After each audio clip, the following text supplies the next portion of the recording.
Voy a retroceder un poquito para avanzar, así que voy a ir para atrás, vamos a repasar algunas cosas y vamos a avanzar.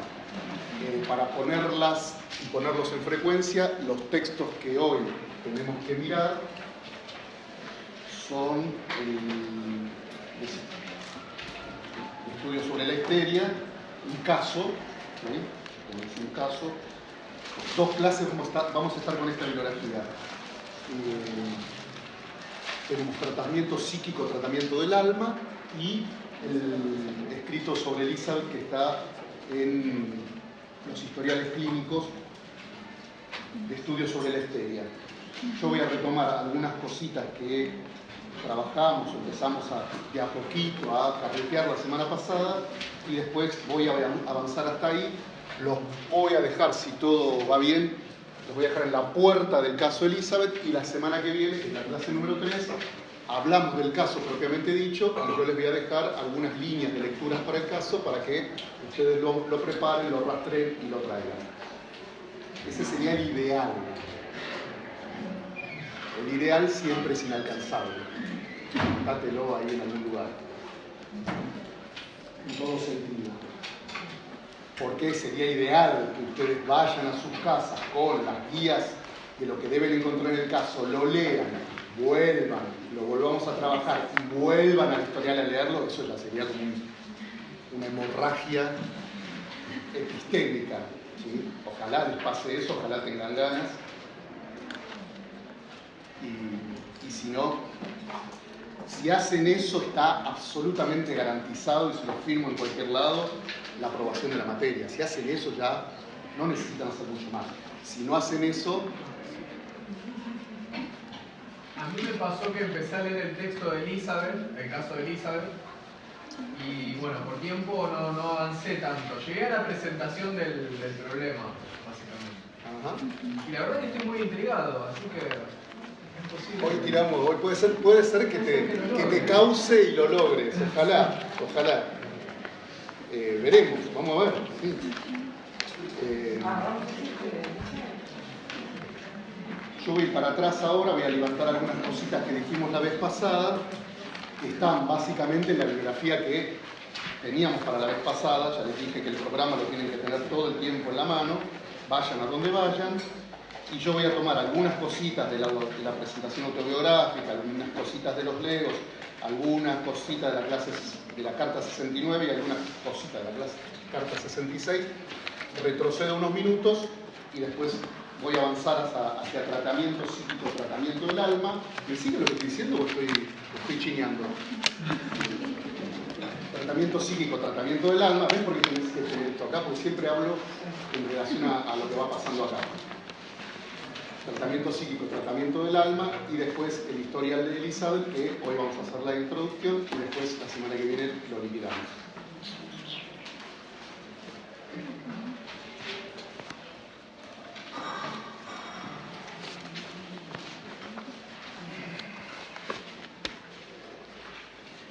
Yo les decía la vez pasada que práctico, seminario, vieron que ni lo toco,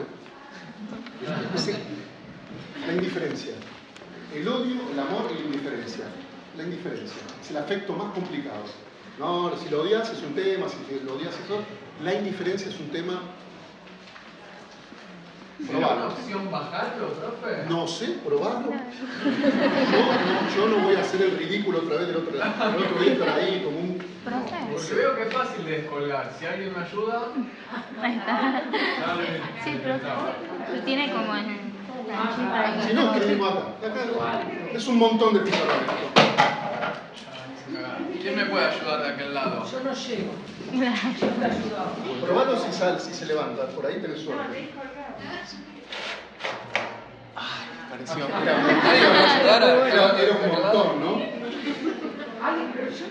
Igual si no viene esto me alcanza. Mucho más. Yo quedé en la otra punta, pero bueno. Ah, bueno, te lo voy dictando. No problema.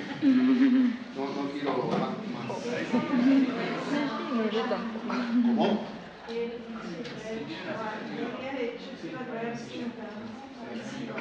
¿Para pegarme a mí?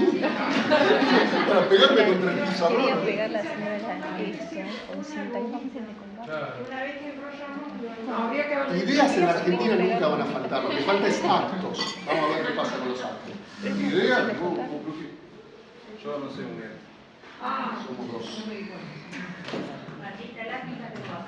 Igual eso tiene la mañana.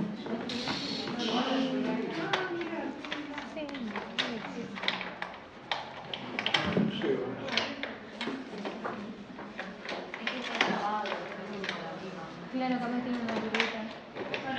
Si no le da el color de los ¿Viste vos ahí? No se puede. No se puede. Si no, Sostenés la silla a la silla.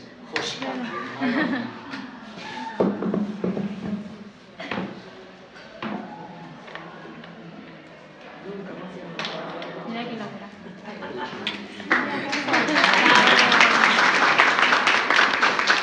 Igual no voy a escribir así. Mira, mal llevado. Hoy habían traído el proyector. Más mal llevado. Uno me voy a dedicar a cenar. Vamos a llamar a cenar. Cenar, es la que hay. Muchas gracias.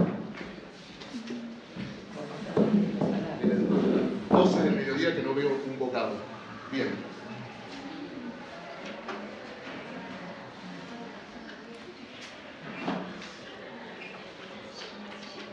Un eje. ¿Qué pasó? ¿Eh? No, parada no. Vení, sentate acá. Yo la otra vez busqué al lado. Al lado, enfrente, de aquel lado. Si no, vienes acá. No quiere venir. Era frío, sentado ahí. Uno de los ejes que les comentaba la vez pasada, lo voy a escribir para no despreciarnos el pizarrón. Cuando organizábamos teóricos, prácticos y seminarios, yo les decía que el eje de teóricos era la doctrina, ¿sí? La doctrina freudiana, el eje de prácticos es el paradigma del síntoma y el eje de seminarios es la praxis. Así. La praxis no es la práctica. ¿Sí? La praxis es un concepto un poco más complejo, nadie les va a pedir que digan algo sobre la praxis, pero al menos hay que aclarar que la praxis es más complejo que la práctica, porque si no Freud hubiera propuesto práctica, y no pone práctica. ¿Sí? En sus textos pone praxis, es decir, que importa este concepto, porque ya es un concepto a la altura de Freud, en 1890 y pico, ya es un concepto trabajado por la filosofía, que viene de un arrastre, no les voy a hacer la historieta, porque a mí me gusta, pero no les voy a hacer la historieta, desde Aristóteles, pasando por Hegel hasta Marx, pasando por los hegelianos hasta Marx, el concepto de praxis se convierte en un concepto fundamental de la metodología científica relativo al materialismo dialéctico, al materialismo histórico, etc. Pero cuando lo toma Freud, vaya a saber con qué tónica lo toma, no tenemos mucho dato, pero lo único que sabemos es que no lo homologa a la práctica. ¿Cuál es mi hipótesis? Se las digo rápido porque a nadie le importa. Que está deconstruyendo la idea de sujeto-objeto que traía la episteme tradicional moderna. ¿Sí? Traía esta idea de construcción de conocimiento y él está poniendo aquí un tercero, que es la praxis. Que no es la puesta en práctica de una teoría, sino que es una praxis que transforma, es una praxis, en todo caso podríamos decir es una práctica transformadora, por eso le llamamos praxis, es una práctica transformadora que lo que hace es incidir sobre qué. Lo dijimos la vez pasada. ¿Ah? Sobre la teoría. A ver. Es una práctica que el psicoanálisis tiene de incidencia sobre el sufrimiento. No sé si lo dije acá con todas las letras, pero el martes lo decía con todas las letras, porque la gente del martes está más... no hay psicoanálisis sin sufrimiento. El sufrimiento, el padecimiento... Van a ver que Elizabeth arranca con padecimientos, ¿no? La ataxia, la abasia, la imposibilidad de caminar, la hiperalgesia de la piel, etc., las piernas paralizadas. Arranca con el padecimiento. Esto quiere decir que no hay posibilidades de pensar el psicoanálisis si no es enlazado al padecimiento humano. Nadie, acá a 5 años, de ustedes que se dedique a la clínica y que quiera tener como marco teórico el psicoanálisis, va a decir, ah, no, yo con el sufrimiento no me meto. Porque lo primero que dicen los pacientes apenas atraviesan el umbral es, la paso para el orto, me va para el orto en la vida, no paro de mandarme cagadas, me tiro en los pies todo el tiempo, me acabo de separar por 5ª vez, me divorcié por 8ª, mi hijo no me quiere, mis hijos son los hijos de su madre, y así, así que hay que estar dispuesto, con la oreja tranquila, para escuchar el sufrimiento humano, el padecimiento humano. Si no hay padecimiento humano, el psicoanálisis no tendría razón de existir. ¿Qué escribieron prácticos? Paradigmas del síntoma. Paradigmas. Gracias.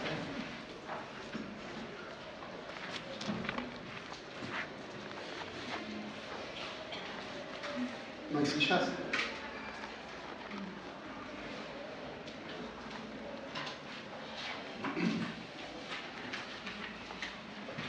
¿Te traete una o te la otro? ¿Te agarrás esta? ¿Querés? ¿Sí o no?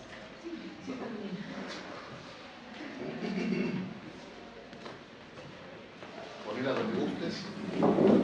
La tuya mi silla está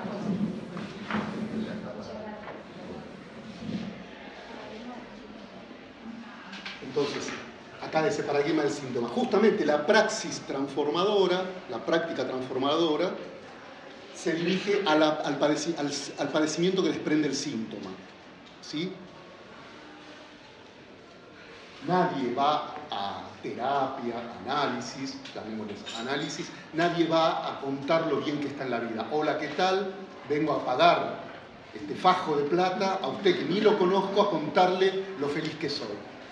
¿Okay? No pasa eso. Y si pasa eso, Jacques Lacan, bueno, tiene un texto de Jacques Lacan en el primer encuentro, decía, si pasa eso, yo los despido cortésmente, es decir, los echaba a la mierda. ¿Okay? Si alguien le decía, hola, ¿qué tal? Me vengo a conocer a mí mismo. No, vengo porque la facultad dice que hay que, cuando, ¿no? Entonces lo traslado a lo que dirían en esta época. No, la facultad dice que si uno estudia psicología en determinado año tendría que ir a terapia. ¿Y para qué venís? No, para eso, para ver, para ver. No ven. Aire, eso no, donde no hay una demanda de análisis propia, una demanda que empuje justamente el síntoma, que empuje el padecimiento, eso no arma ningún dispositivo. ¿Sí? No hay dispositivo para la felicidad. Como dice el Indio Solari el otro día en un reportaje que le hicieron, ¿saben quién es? ¿Qué sé yo? Hay tantas cosas en la viña.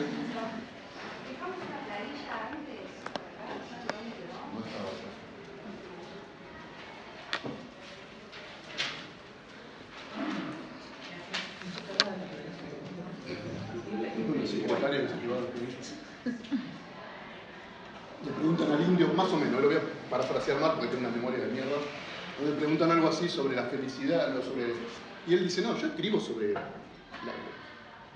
el desencuentro humano, la discordia, el padecimiento, para la felicidad, ja, ja, ja, ja, ja. ¿Ok? Palito Ortega. La felicidad, ja, ja, ja, ja. O sea, si querés hacer música, ¿verdad? Escuchá Palito Ortega. Si querés escuchar cómo el humano está desencontrado consigo mismo, cómo padece, cómo la pasa mal, etcétera, etcétera, bueno, escuchás otra cosa. Bueno, acá es lo mismo. Claro, acá es lo mismo. Ahora, si querés escuchar la felicidad, bueno, te podrás dedicar a miles de otras variantes que hay y que la facultad ofrece que no tienen nada que ver con el padecimiento. Esa praxis se dirige entonces, para retomar, se dirige al padecimiento para tratar de transformarlo. No hay praxis analítica, sino hay en el horizonte una idea de cura, de curar, de deshacer al paciente de sus síntomas. ¿Sí? Esta semana recibo un paciente nuevo y me dice, ¿y usted qué es? ¿No? Termina la sesión y me dice, ¿y usted qué es? Porque mis amigos me preguntan siempre, ¿vas a ir a un psicoanalista? ¿Vas a ir a un colectivo? ¿Vas a ir a... Y me dice, yo quiero saber para contarles a mis amigos. Un poco grande, de mi edad, un poquito menos. Mirá vos, no sé, qué interesante el grupo de amigos, pueden llamarme. Entonces, yo pensaba, lo que quiere preguntar, obviamente no respondí, pero lo que quiere preguntar es si eso que se supone que porto como saber es eficaz. Y el psicoanálisis debe ser eficaz, ¿sí? Es una idea de que no es una masturbación teórica, es una práctica que debe transformar el padecimiento humano, ¿sí? Entonces, ya eso se acerca muchísimo más a la idea de praxis, ¿sí? A la idea de que hay que transformar, que no es suficiente con identificar cuál es el síntoma que padece un sujeto, qué le sucede con eso, sino que el objetivo tiene que estar focalizado en deshacer al sujeto de ese padecimiento, de ese síntoma. Para eso, y ahora estoy solamente parado en esta columna, para eso Seminarios se ocupa de la praxis, es decir, de qué manera el analista, vamos a llamarlo así, el analista se ocupa de esa transformación, se ocupa de operar para que esa transformación sea posible. Y el par que ustedes tienen en Seminarios apenas arranca, ¿vieron? Apenas arranca el contenido de la clase 1, dice, el par es analista, analizante, vamos a ponerlo así. Acá hay varios problemas, ¿sí? Voy a tirar de ese piolín para llevarlos para la clase 2 y 3. Acá hay varios problemas. Uno de los problemas que hay es que Freud es el primer analista, con lo cual hay un problema, no puede ir a golpearle la puerta a ningún psicoanalista. ¿Qué pasa? ¿Qué está pasando en el pasillo?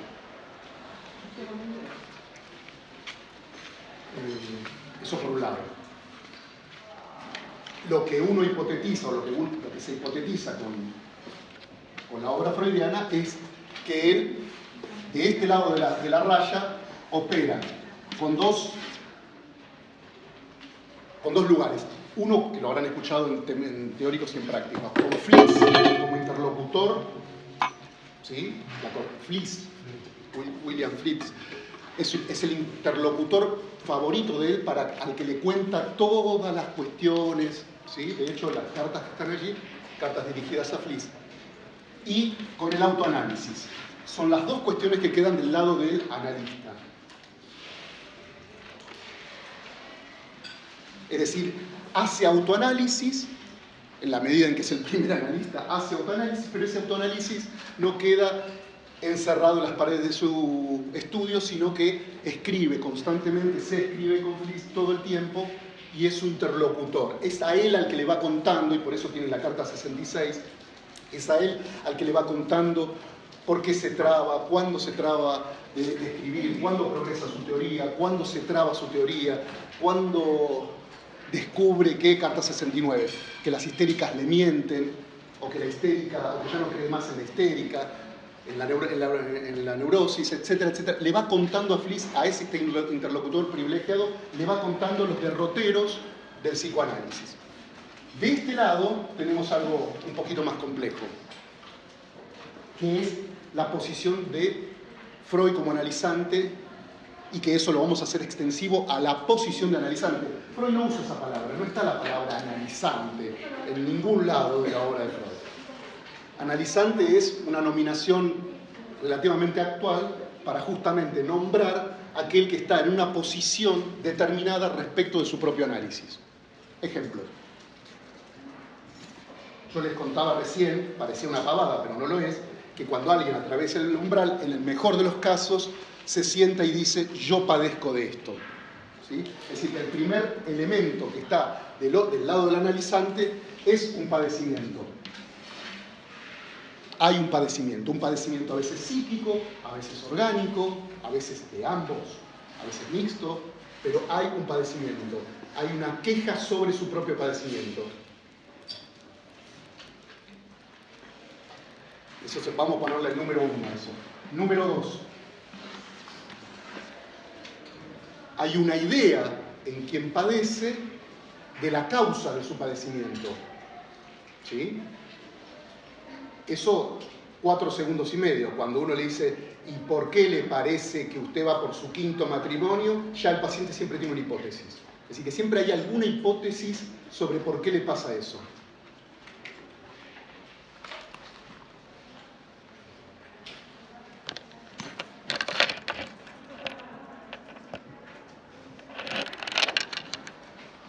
Es lo más fácil, ¿no?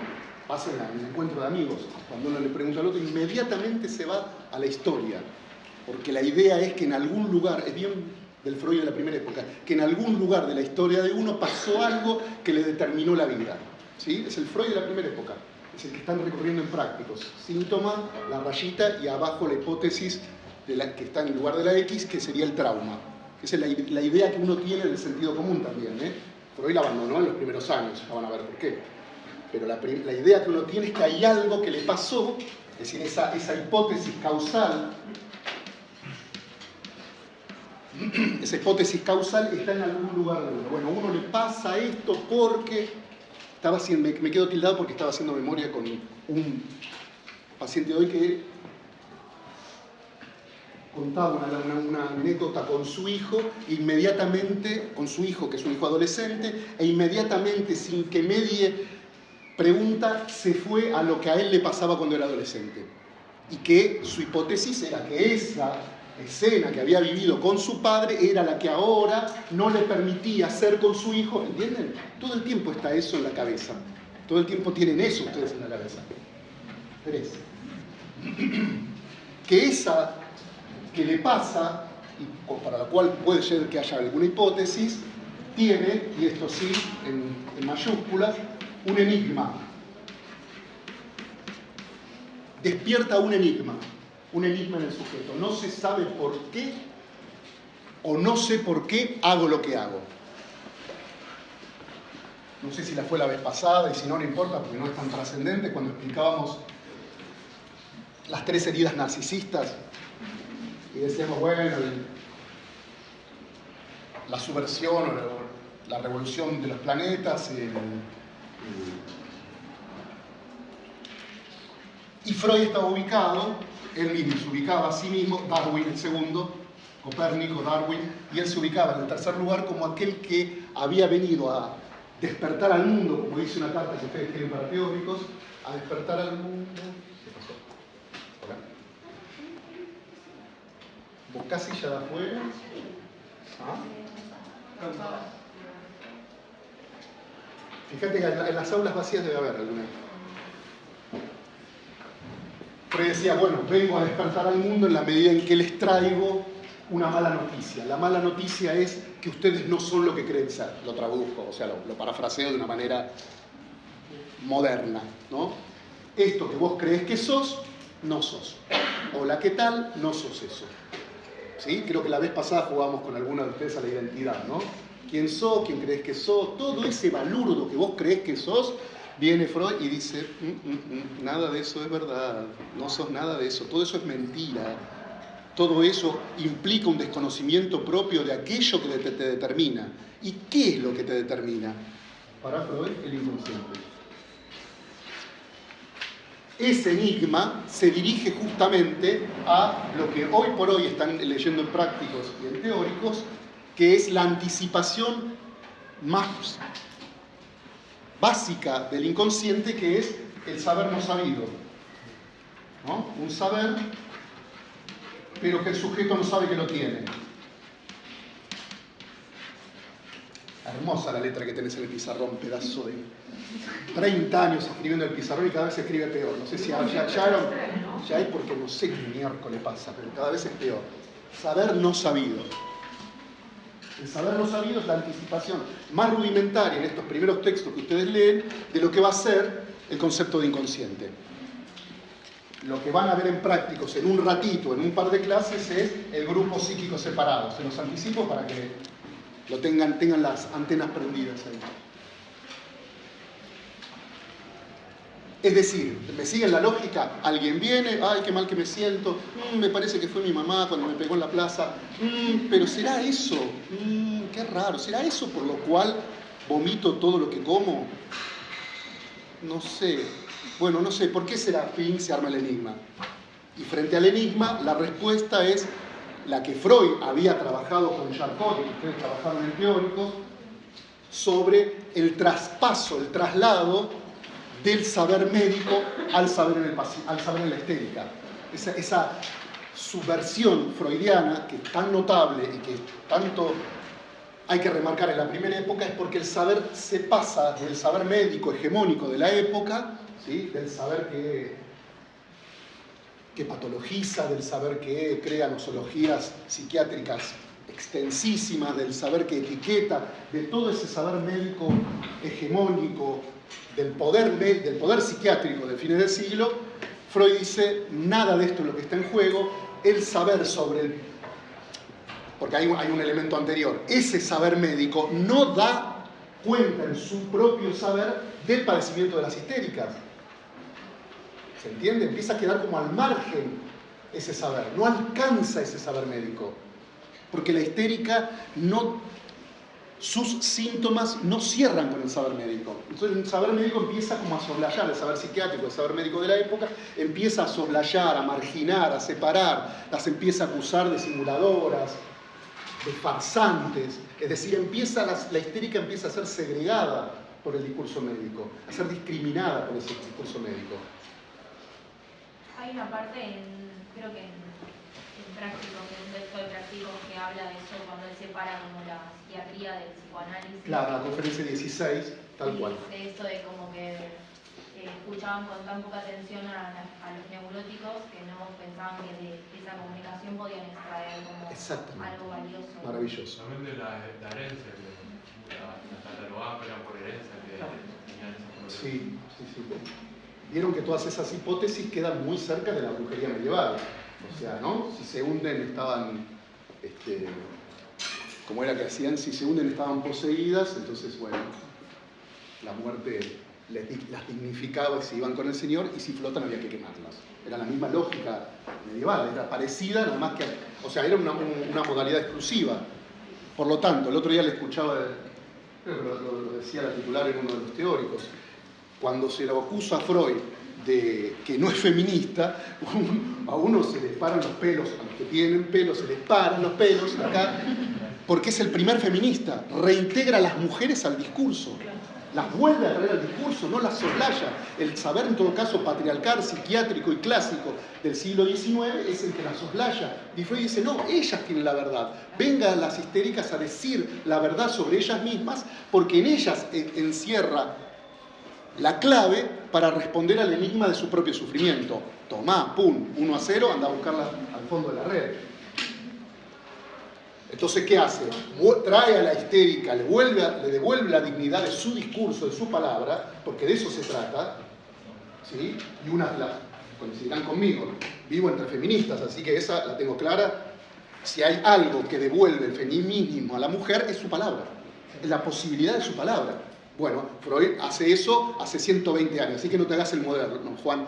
Hace 120 años un tipo le devolvió la palabra a las histéricas y dijo, vos tenés la clave de tu propio sufrimiento, no el saber médico ni psiquiátrico. Así que vení que yo te voy a escuchar a vos. Es lo que yo les recomendaba el otro día, que vean Un método peligroso, porque es lo que hace Jung, ¿se acuerdan? No sé si la vieron, no me dan pelota, yo les digo, miren la película y ven Disney, y se van a ver Disney. No creo eso, siempre en algún piraterunqui está. Claro, bájela al campo, profe. Voy a proponer eso. Voy a proponer eso, piratear todo, vamos todos presos.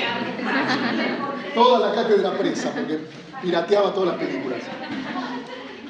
Bueno, lo primero que hace Jung con esta paciente que aparece en la película, ahora se la spoileo toda, se va la miércoles, es, la pone a hablar, él le empieza a preguntar a ella por qué, bla, bla, bla, por qué le parece, empieza a despertar esta línea. Ella viene totalmente, es como, yo les decía eso, que lo miren, porque es como uno se imagina a Elizabeth a veces, ¿no? Afectada por todos los dolores posibles, con todas las parálisis, con todas las contorsiones corporales habidas y por haber. Ella entra al consultorio y una vez que la pueden tranquilizar un poquito, se dispara esta flecha, se dispara el vector hacia abajo.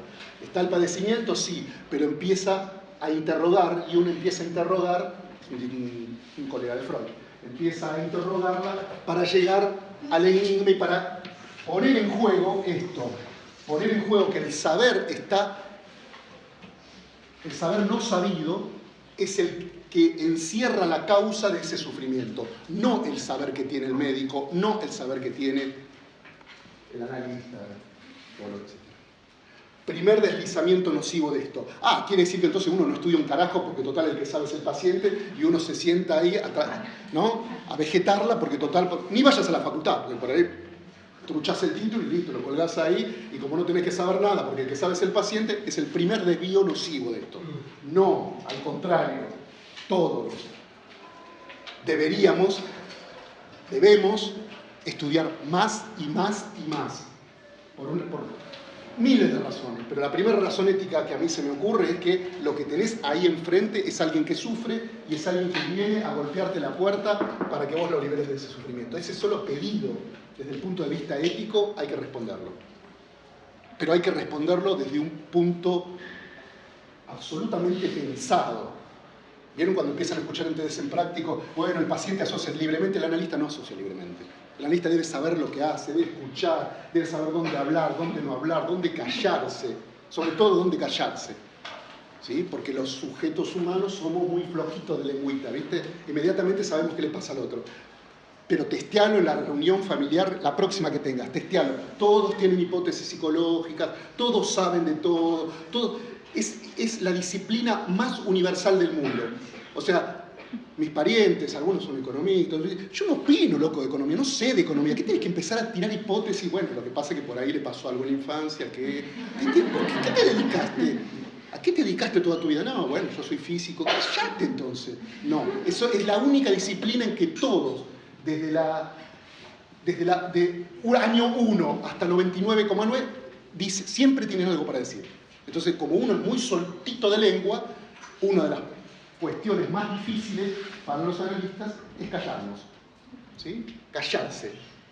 Lo más fácil es lo mismo que les sucede a ustedes en el bar cuando tu amigo o amiga viene con algún problema. Hablar. Darle consejos. Arrancar la frase con, mira, a mí me pasó. A mí me pasó. Lo que yo haría es... Lo que yo haría, mira, yo que vos, bueno, si te hace sufrir, gorda, ya está. Si tu amigo arranca con esa frase, pagale la cerveza y andate o sigan tomando sin hablar. Porque ya está, ya cagaste. O sea, ahí se descargó, se empieza a descargar el saber del otro lado, no el saber tuyo. Porque vos tenés, como diría Freud, vos tenés el saber sobre la causalidad de tu propio sufrimiento. Ahora resulta que el otro, no solamente que sabe, sino que ya le pasó, o sea, que ya es veterano de guerra para vos. O sea, vos sos un gil que está sufriendo con un perro y ella ya sabe todo, él ya sabe todo sobre ella, sobre vos y sobre toda la humanidad. Porque la maniobra es una maniobra inductiva. Si yo que tengo la verdad, porque ahí sí se sitúan acá, si yo que tengo la verdad, le sirve a todos ustedes. A todos ustedes les sirve. O sea, la verdad propia, singular, se vuelve universal. En el mismo momento que aparece la segunda birra. O sea, en la segunda birra ya aparece la verdad universal. Y sí, lo que yo te dije, no te metas con eso. A mí me pasó, vos sabés que en el 2040... Entonces vos que fuiste angustiado a hablarle, terminas escuchando todas las hipótesis universales del otro. Bueno, si querés ponerte el pedo, pero no escuches ahí a tus amigos, porque te llevan por el peor camino. Un analista debería poder escuchar. ¿Te juntás con amigos a quedarte mudo? ¿Viste? Es un problemón. Ahora la próxima te junté con amigos. No me voy a analizar. Me analizo con mi analista y con mis amigos. Con mis amigos se toma cerveza. ¿Qué vas a hacer? Claro, se divierte. Pero van a tirar estas cosas. Se divierte. Uno con los amigos, ¿qué va a hacer? Indagar, por preguntar. Y ahí le cobrás, y después le cobrás. Vean. ¿Vas a ser psicólogo todo el tiempo? Dejate de No, joder. Te manda la mierda. Otra película para que vean. Para que no vean, porque se dedican a no ver lo que les comento. Se llama Confidencias muy íntimas. Si no está en Netflix. Confidencias muy íntimas. Puede ser que esté en francés y es parecido, Confidence. Habla de esto que estamos hablando, ¿eh? Es muy entretenida, muy graciosa. No está gracioso. Después me dicen que es un embole, Juan. La verdad, la vi con mi novio, nos cagamos de angustia. Bueno, no, es muy interesante por esto, ¿no? Por lo que implica un analista, etcétera, etcétera. Bueno, avanzo, porque si no me quedo chueco. Esta es la posición en la que Freud también está. Por eso la carta 66. ¿Sí? Después le hablamos, la voy a parafrasear ahora Son 3 renglones de la carta 66, porque ahí les dice el punto en donde él está trabado, ¿sí? Donde él, bueno, le expresa casi sus síntomas, que está paralizada la escritura, que no puede escribir, que no puede avanzar. Es decir, se presenta como en una posición de analizante, como aquel que no sabe, ¿sí?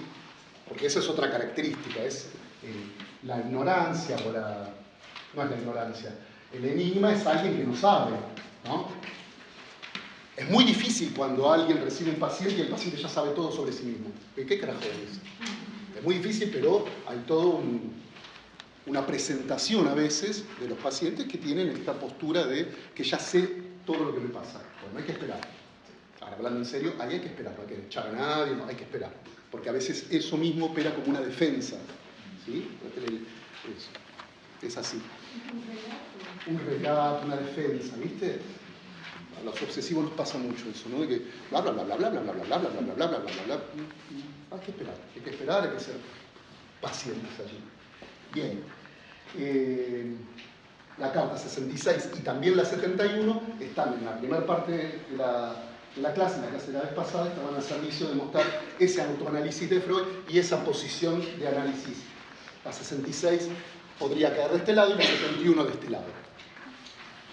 Bien, dicho eso, que ya lo... Y la 69, para que no se queden chuecas, la 69 está puesta allí, pero la vamos a simplemente enunciar y la vamos a retomar cuando aparezca el otro módulo. ¿Por qué? Porque es una carta ultra plus famosa, donde él enuncia que ya no creo más en mi neurótica, lo dice así, ¿sí? Ya no creo más en mi neurótica. ¿Qué es lo que está en juego ahí? Algo que ustedes están trabajando en práctico, sobre todo, que es el primer paradigma del síntoma. Es decir, aquello que funciona como traumático es un acontecimiento realmente acaecido. Es algo que pasó efectivamente. ¿Sí? Son los inicios, uno podría decir, son los inicios positivistas de Freud, donde cree que algo, bueno, lo que cree mi tía, ¿no? Lo que algo te pasó, querido sobrino, algo te pasó, por eso sos así ahora, por eso te quedaste pelado, porque vos te hacías mala sangre de chiquito con los autitos y jugabas. La hipótesis de la tía es la primera hipótesis freudiana. Ponen esto en el parcial y bueno. Entonces, esa primera hipótesis es que arriba el síntoma y abajo esa X es el trauma. Un trauma que aconteció verdaderamente. Entonces, cuando Freud dice en la 69, yo ya no creo más en mi neurótica, no es tanto en la personalidad de la neurótica o de la histérica, sino que es en su teoría de la neurosis.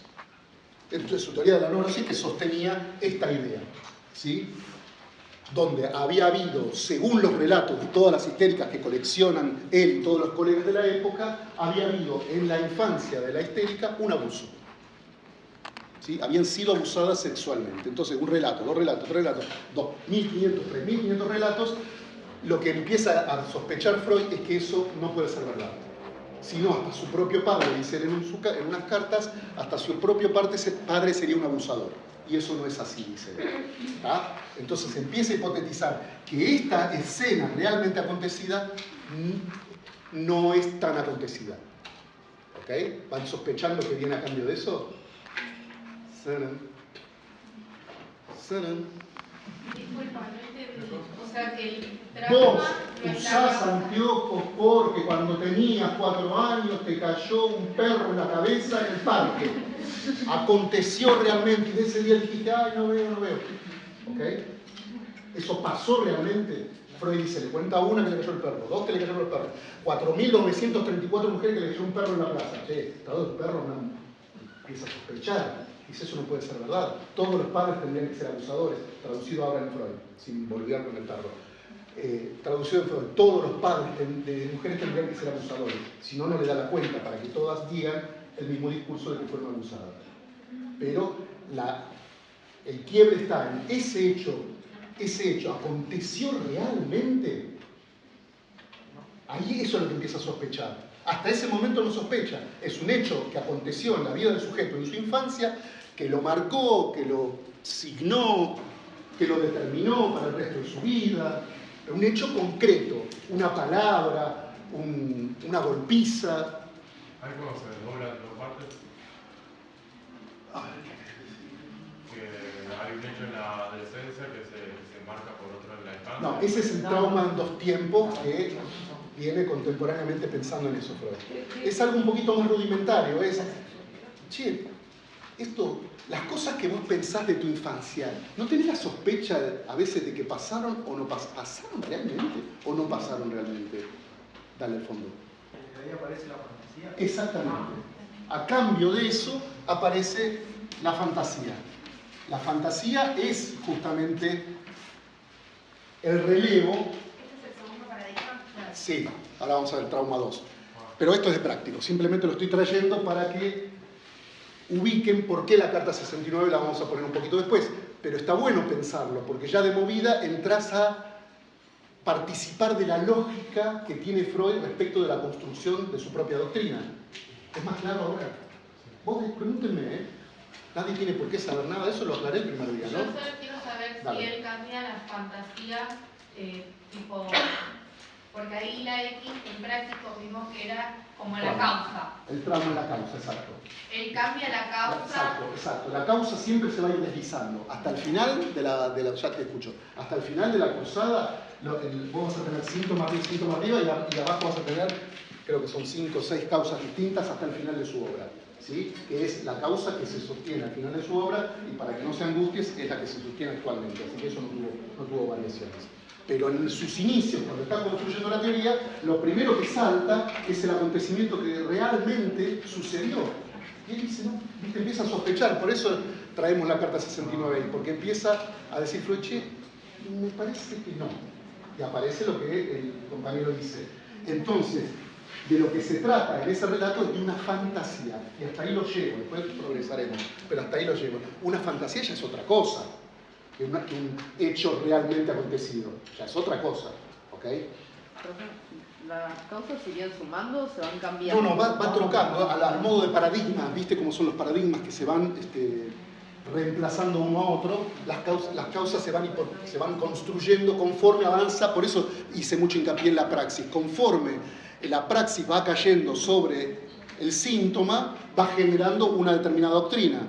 Cuando esa doctrina no puede dar cuenta de lo que el síntoma otra vez trae como padecimiento, vuelve la praxis a caer sobre el síntoma y a deducir una nueva doctrina. Ese es el movimiento que le llamamos dialéctico, llámenle como se les ocurra, no pasa nada, pero ese es el movimiento que tiene. Si ustedes entienden eso, pero tienen 30% de la obra freudiana adentro. La operativa que hace de la construcción de su teoría. Claro, que él no tiene así como nosotros un texto al cual recurrir Tal para cual. armar su... No lee Freud. Freud es un poco no lee Freud. ¿Cómo carajo hace? Entonces, Claro. lo va armando. Lo va armando, exacto. El detalle que yo te agrego es que ese armado de su propia doctrina es de la mano, por eso nosotros centralizamos en práctico los paradigmas de síntomas, porque es empujado, traccionado por ese padecimiento que no cesa. Es una mala noticia para viernes a la noche, ¿eh? Hay un padecimiento humano que no cesa. Y viene la teoría. ¿Cuál es la desesperación de los humanos con el padecimiento? Querer curarlo. Querer que se le pase ese padecimiento.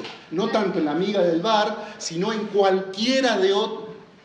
Es la desesperación. No sé si les decía acá, ese muchacho que está en las cosas de...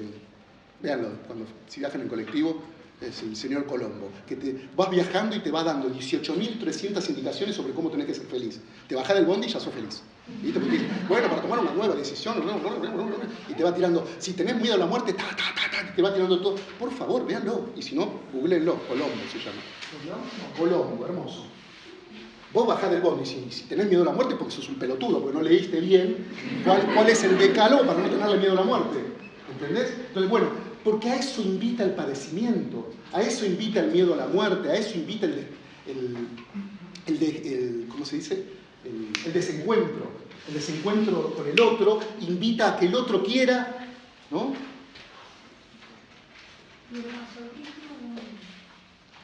El último de los paradigmas. Casi en noviembre, más o menos, vamos a andar por ahí. En noviembre, 14 de noviembre vamos a andar por ahí, por el masoquismo. Por ahora estamos acá, en este pasaje, estamos en el límite, ¿viste? Estamos haciendo equilibrio entre el primer paradigma y el segundo. Pero lo que digo y enfatizo, que quiero que que quede bien claro es el modo, esto que decía ella, Freud no puede leer a Freud, entonces ¿qué hace? Va construyendo su teoría, pero lo que tracciona, créeme que es todo el tiempo ese padecimiento que no se subsume en la teoría que él ha llegado en el tiempo número 1, ponele. Lo estoy inventando, ¿eh? Padecimiento 1, praxis sobre padecimiento 1, teoría 1. La teoría 1 va, pero ya el síntoma está en 2. Ah, bueno, teoría 2, no, ya el síntoma está en 3. Ah, bueno, teoría 3, no, el síntoma está en 4. Hay algo que puja, hay algo que tracciona, hay algo que no se deja reabsorber por el conocimiento, hay algo que no se deja reabsorber por el universo simbólico, y eso es lo que tracciona todo el tiempo la teoría en Freud. Si les queda más o menos claro esto, ya van a ver que avanza sobre el oriental y avanza. Escuchen. La profesora del práctico lo pone como el X como una función. Tipo función. ¿Quién es? No sé. Ah, Claro, la X va cambiando, ¿viste? Con la X tal cual que la X. digo quién es porque hay algunos que saben matemática, ¿viste? Entonces te meten la flash en la función, yo no entiendo un carajo. Porque la función es un valor que vos cambiás, Claro. entonces... Claro que teóricamente es eso, que va a cambiar el síntoma. Exactamente. ¿Qué quería mirar de acá? Laura. 2022. Exactamente. Eso es lo que en la teoría va variando. ¿Por qué qué? Porque intenta responder, es un intento. La teoría siempre se queda chueca, renga, respecto de lo que empuja el síntoma a teorizar. Y el síntoma siempre trae una nueva dimensión que es la que empuja otra vez a una nueva praxis y por ende a una nueva teoría. Esa lógica, así como en 8, está todo el tiempo en Freud, todo el tiempo en Freud. ¿Por qué es particular? Bueno, es porque con muy pocas teorías es compartida esta metodología epistémica, con muy pocas teorías, ¿sí? Tal vez la praxis marxista es lo que más se le acerca, pero bueno, hay que hacer algunas torsiones ahí para homologar, para equilibrar, para equiparar la praxis del marxismo con la praxis analítica. Hay muchos intentos, hay muchos intentos de poder homologar esas dos dimensiones. Digo, para pensar en otro autor que es tan grano en el orto para la modernidad como Freud, ¿no? Para nombrar otro que significa sacudir al mundo de la pereza, del estar dormidos todo el tiempo. Bueno, tanto Marx como Freud y otro por ahí son los que han justamente sacudido al mundo. No ha habido por ahora, y hasta nuevo aviso, nuevos. Bien, avanzamos un poco, ¿está bien? Lo que no sé si dije, pero lo dije el martes, que me escuchaban, es que pueden interrumpir cuando se les ocurre, ¿ok? Porque el saber... Si vamos a ser analistas, el saber lo tienen ustedes. Así que, no, mentira. Si así el analista en el aula. No, en serio, pueden interrumpir cuando quieran. Nadie, y eso sí, lo digo seriamente, así a cara de perro, nadie hace preguntas tontas. Cualquier pregunta construye, cualquier pregunta yo le voy a sacar jugo. No tengas el más mínimo temor, si vale la palabra, a preguntar lo que se te ocurra, porque cada uno pregunta desde el lugar en donde está parado, lo que le va leyendo, lo que se le va ocurriendo, y esa pregunta es soberana y yo me voy a encargar que sea absolutamente respetada. Así que sacate de encima, si se puede, si no se puede, no, pero sacate de encima cualquiera. Yo contaba el otro día, el martes estaba desde el confesionario, contaba que yo en mis primeros años de facultad no hablaba. No hablaba. ¿Por qué? Eso me llevó a mi primer análisis, porque cuando me parecía que tenía algo para decir, me empezaba a temblar el cuerpo. Me grito 18 años, me desnudo, te imaginas, ¿no? Así, era más peligroso, no sé por qué a los 18 era así. No entiendo por qué. Pero te lo juro, por mis hijas, te muestro una foto, era así, melenudo y un miedo que me temblaba todo el cuerpo. Y era algo que yo quería decir. No lo decía. Entonces así fue que los primeros cuatrimestres, no sé cuántos habrá sido, no podía hablar. Eso llevó a mi primer análisis, donde no podía hablar, claro. Uno va al análisis cuando padece. ¿Sabes cómo padecía yo eso, hermano? ¿Sabes lo sufriente que es? Porque nos pasábamos años acá en la facultad, ¿no? Días enteros, estar todo el día... ¿No? Mi primer análisis apuntó justamente a deshacerme de ese síntoma. Un poquito. En cualquier lugar donde tuviera que tomar la palabra, pero en la facultad ya era, dale, ñato, tenés 18, 19 años, no puedes hablar, ¿qué te pasa? ¿Qué te ocurre? Enano, ¿qué te pasa, enano?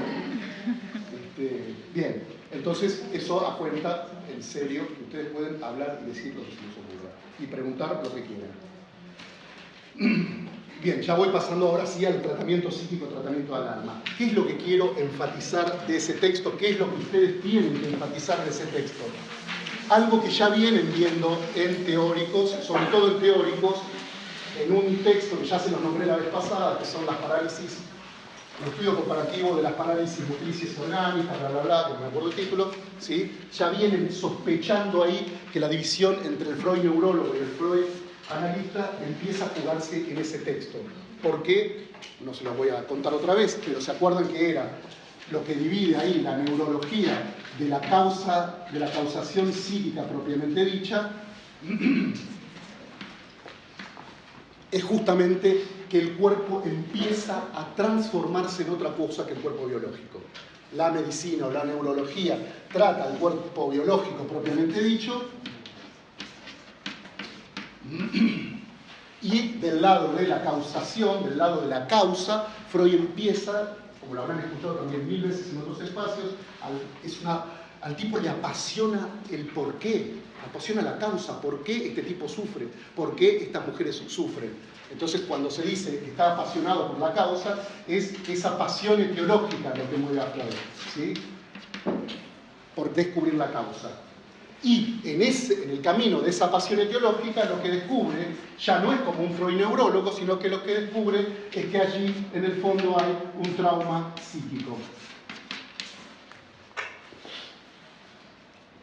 Esto ya lo van empezando a ver ahí en teóricos. ¿Y cuál era el meollo de ese texto? Que el cuerpo que se presenta en la histérica no es un cuerpo biológico o determinado por la biología, sino que es un cuerpo afectado, tomen esa palabra si quieren, afectado, traumatizado, lo exagero un poco más, por la palabra. ¿Sí?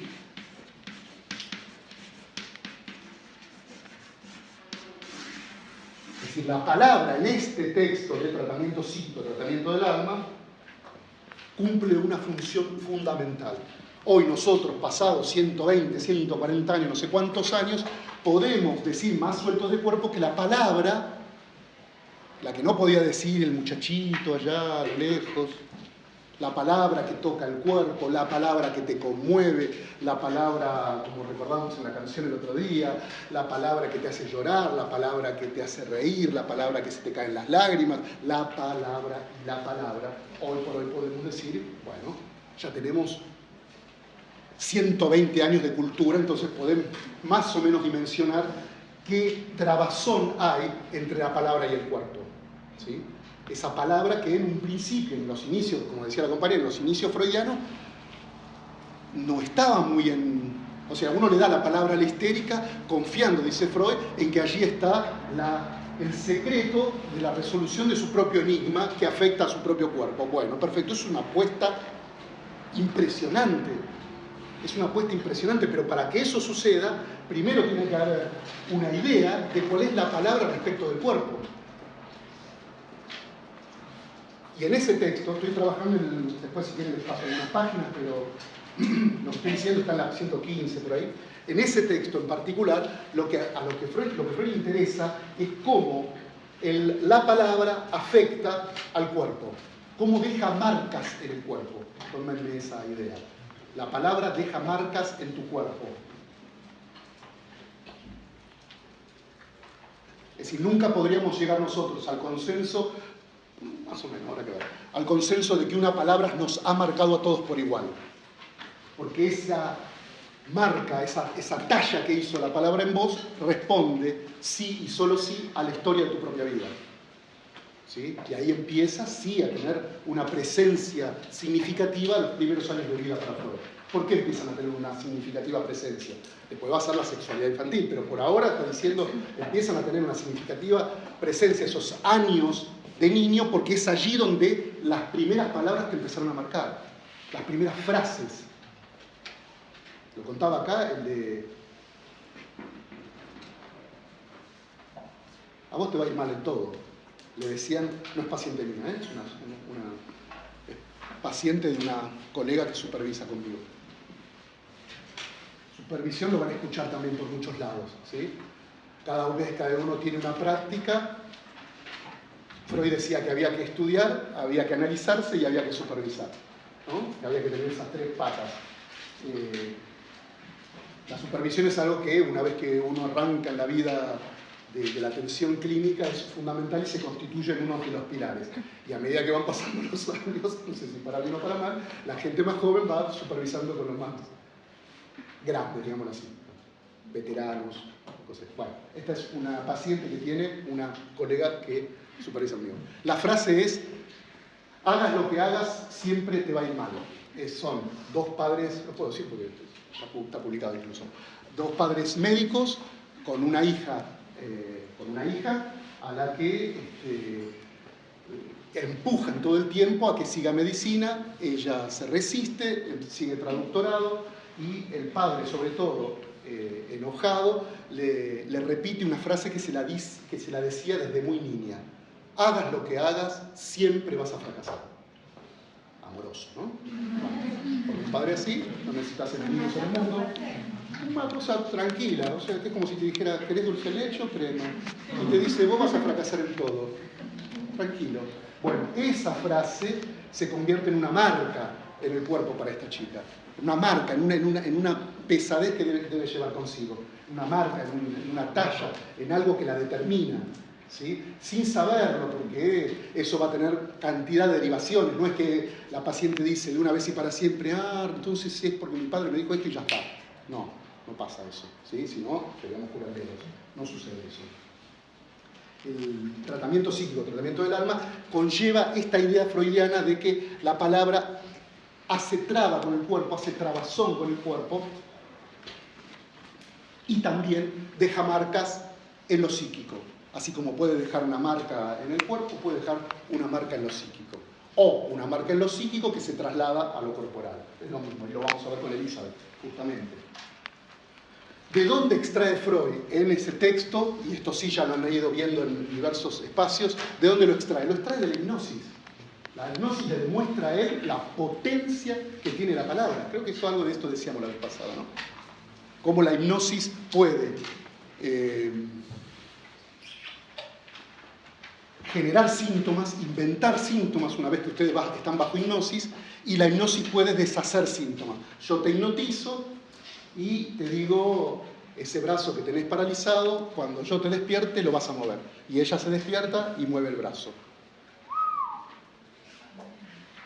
Es decir, que había alguna palabra allí que tenía, ¿sí?, cierto peso, porque otra vez lo llevo a las parálisis orgánicas. ¿Se acuerdan? Que era la palabra brazo en su determinación como palabra, no como lugar anatómico.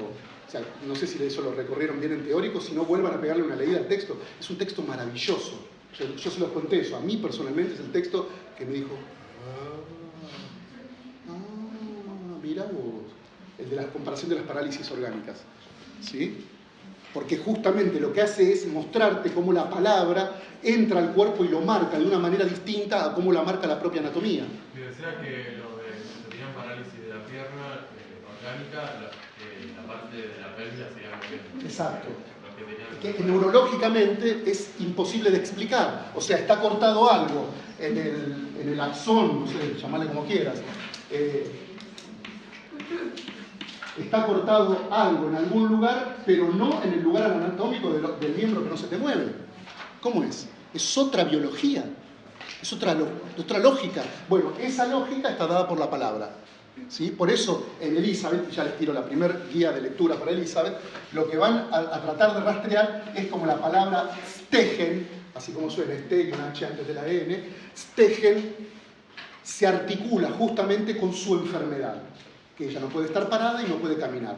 Y lo que remarcamos ahí en el historial es justamente esa palabra stegen. Ahí tienen el primer criterio de lectura para Elizabeth. Dale nomás. Profe, una pregunta. Dale nomás. ¿La palabra condiciona a la persona o le da la singularidad? Total y absolutamente. ¿No? Lo que estamos tratando de decir es, a ver, si condiciona es, 2 puntos, marca el psiquismo y establece una trabazón con el cuerpo, mi respuesta es absolutamente sí. Absolutamente sí. Esas palabras de la infancia, esas palabras de los primeros cuidados, marcaron seguramente el psiquismo y también marcaron seguramente el cuerpo. ¿Uno lo sabe? Sí. ¿Pero sabe que lo sabe? No. Ahí estamos en la misma posición analizante que describíamos antes. ¿Qué sé yo cuáles eran las palabras? Ahora tengo una sospecha, después de algunos años de analizarme, tengo una sospecha de por qué el morochito, petizo, lanudo no hablaba y estaba mudito. Alguna sospecha tengo de cuáles eran las palabras y los sintagmas que habían marcado mi infancia y que por lo tanto me habían dejado mudito. Eso es el análisis, es tratar de ir construyendo justamente, o mejor dicho, teniendo una idea de aquello que te determina sin que vos lo sepas. Ahí llegás a un punto crucial en esto que preguntás.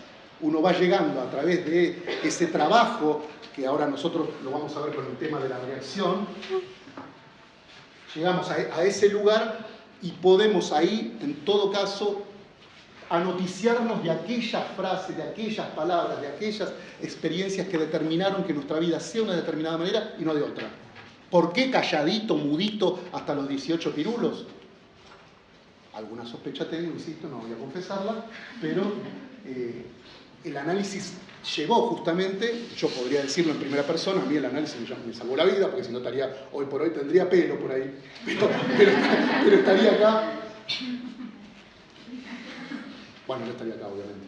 Pero en ese sentido está al servicio de eso, de poder deshacer al sujeto de su padecimiento para ir buscando cuáles son los hilos lógicos de su discurso que lo han determinado. Por eso, contestando a tu pregunta, es eso. Es una marca en lo psíquico, si querés, tomame esa fórmula, una marca en lo psíquico y una trabazón en el cuerpo. ¿Sí? Estoy parafraseando el texto, cuando lo leas vas a encontrar incluso esas cuestiones. Vuelvo a la hipnosis.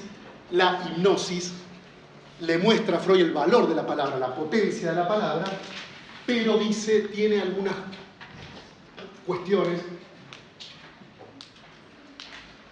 En la página 125 del texto que están, para que después lo encuentren ahí. Pero tiene algunas cuestiones que Freud se le dificultan.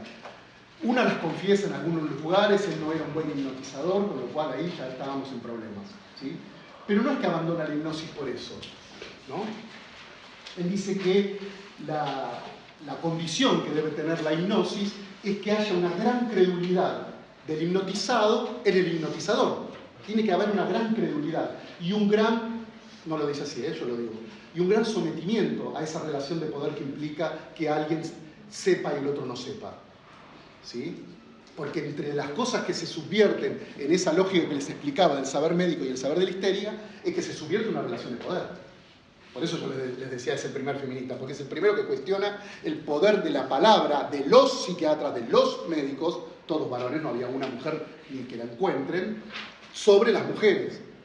Entonces, ese primer traspaso es un traspaso de poder.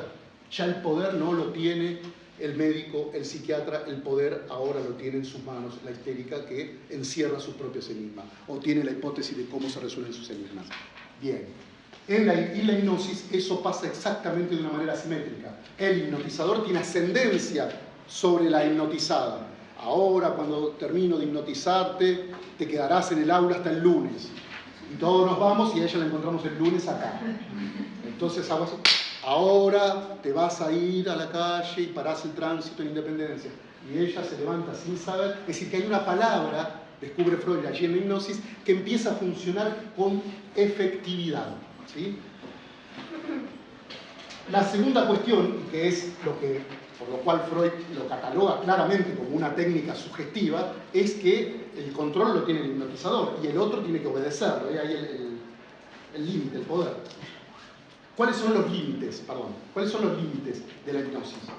Dice Freud, una es la habituación, la costumbre, es decir, que el hipnotizado se termina acostumbrando. Ah, lero, ahora no me hipnotizas más, jaja, ya sé lo que haces.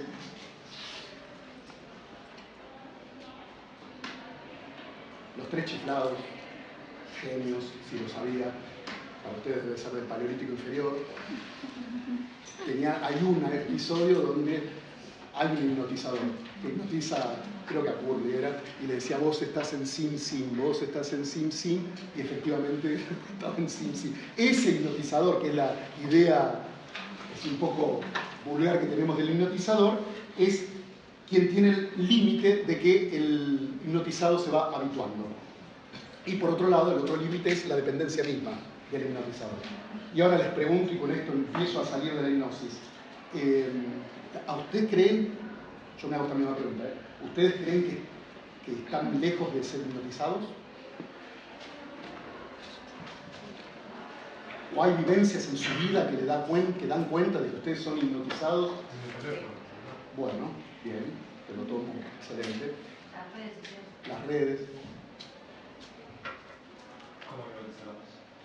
Cuando te quedas en la cama a la noche y no puedes parar de scrollear. ¿Cuándo me duermo? ¿En qué reel me detengo? Ninguno, no puedes detenerte ninguno. La 1, la 2, las 3, las 4, las 5. Las pantallas en general.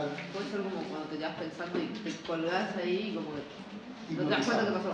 Chicas, chicos, ayer, lo escuché en la noticia y dije, me tengo que acordar de esto. Ayer Tini cantó.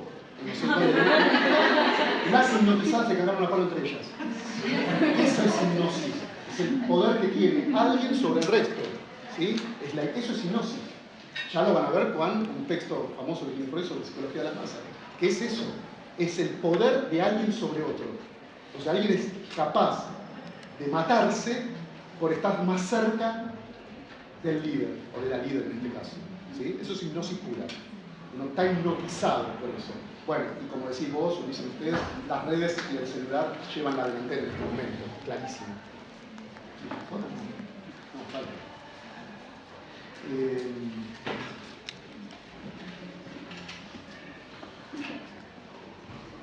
Bueno, lo último que les propongo que lean justamente ese texto, que hagan énfasis, es en la página 123, 124, por allí, donde Freud habla de lo que él llama el ensalmo de la palabra. No, pero hay otro lugar donde los quiero llevar que es maravilloso también. Esto es en la 121, donde habla de la expectativa angustiada y de la expectativa esperanzada. ¿Sí? La palabra te lleva a esos lugares, ¿sí? A la expectativa esperanzada y a la expectativa angustiada. Ustedes y yo recorremos todo el tiempo esos estados, ¿no? Se asocia a, uy, qué bien que me levanté hoy, qué motivado que estoy hoy, ¿eh? Es una expectativa esperanzada sobre el sentido de la vida que se te presenta de tal o cual manera. La expectativa angustiada, Freud ya la descubre hace 130 años, que sería el garronazo de hoy o los cuasi ataques de pánico, etcétera, que sería la vida no tiene sentido, que cagada esto, otra vez la facultad, ¿para qué hago eso? Yo no me voy a dedicar a esto, ¿para qué estudio si cuando voy a morir? Y así, ¿no? Una expectativa angustiada, que son creaciones de sentido que la cabeza te va formulando día a día, ¿no? Dale. ¿Habla de qué? ¿De la palabra había dicho? Ensalmo. ¿Qué significa?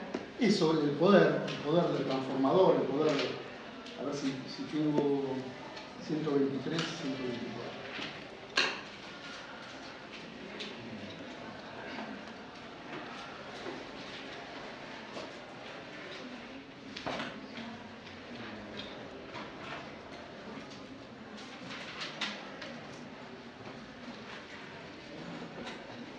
Página 123, último párrafo. Ahora empezamos a comprender el ensalmo de la palabra. Las palabras son, sin duda, los principales mediadores del influjo que un hombre pretende ejercer sobre los otros. Las palabras son buenos medios para provocar alteraciones anímicas. Final de la 123. Es decir, que una palabra puede incidir en tu estado de ánimo. Todo lo que vas a hacer vas a fracasar en tu vida, con todo lo que hagas. Che, a vos haga lo que haga, te va a ir bien, Cuando está dicho por el otro o uno se lo dice a sí mismo. Dale, perdón. ¿De qué texto del texto que estamos tratando de recorrer, que es Tratamiento Psíquico, Tratamiento del Alma, página 123, final de página. Provocar alteraciones anímicas en aquel a quien van dirigidas, y por eso ya no suena enigmático aseverar que el ensalmo de la palabra pretende eliminar fenómenos patológicos, es decir, la palabra presentada como una propuesta terapéutica. Retengan eso porque es lo que usa Freud en Elizabeth. ¿Okay? La palabra como propuesta terapéutica, como metodología terapéutica. Segundo eje para que lean Elizabeth. Primero, Stegen. Segundo, cuál es la propuesta terapéutica de Freud para deshacer a Elizabeth de su padecimiento. Señora. Por eso en Elizabeth no funciona la hipnosis. La hipnosis, claro. Y aparte Freud, esto por ahí no lo dije con el énfasis suficiente, Freud la abandona por una cuestión ética, porque él en ese punto no alberga la posibilidad de que haya relaciones de poder. Si el saber lo tiene, digo, éticamente renuncia a la hipnosis, más allá de que sea un mal hipnotizador, etc. Dos cositas más y nos vamos. Sobre Elizabeth. Todo lo que quede colgado lo vamos a retomar. Pero quiero que se lleven... Ahora me voy para Elizabeth, ¿eh? Sí, ahora voy para Elizabeth, pero les voy a poner una serie de palabras que quiero que funcionen como atracción de la cuestión. Número 1, ya lo van a ver hasta el cansancio, que toda representación conlleva un quantum que lo denominamos afecto. Mirá qué bien, qué buena letra ahora, ¿eh? Al final de la clase. Número 2, el concepto de abreacción.